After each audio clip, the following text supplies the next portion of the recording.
1946 में संविधान सभा के चुनाव और संविधान सभा के गठन के बाद पहली बैठक 9 दिसंबर को होती है और 11 दिसंबर 1946 को डॉक्टर राजेंद्र प्रसाद जी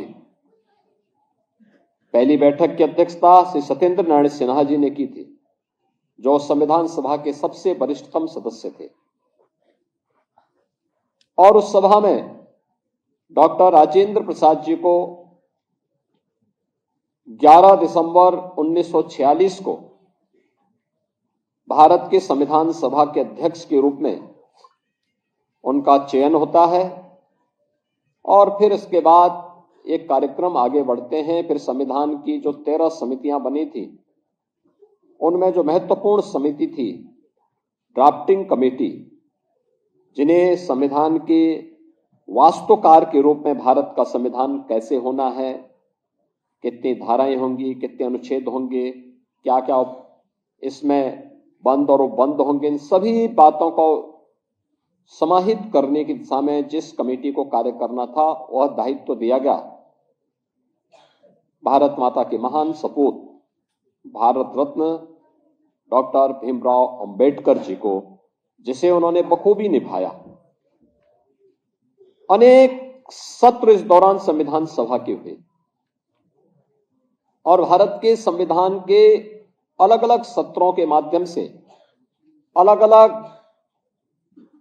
मुद्दों पर अलग अलग भारत की जनता के अनुरूप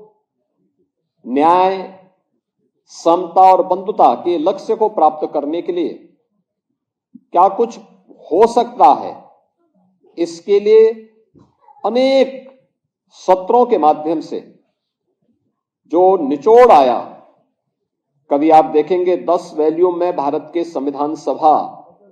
में हुई विभिन्न बहसों पर कितनी सार्थक बहस है। आज भी वह हमारी विधायिका के लिए, हमारी न्यायपालिका के लिए और हमारी कार्यपालिका के लिए एक मार्गदर्शिका के रूप में वह डिबेट हम सबका मार्गदर्शन करते हैं। और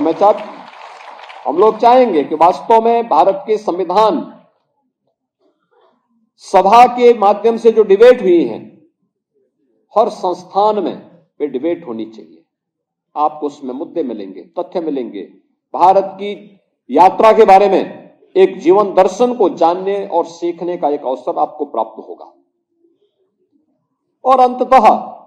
उसका निचोड़ जो डिबेट हुई है, वे डिबेट मूल रूप से नहीं, उसका एक निचोड़ जो लेके आना था, वह भारत के संविधान के रूप में बाबा साहब भीमराव अंबेडकर जी ने देश को दिया।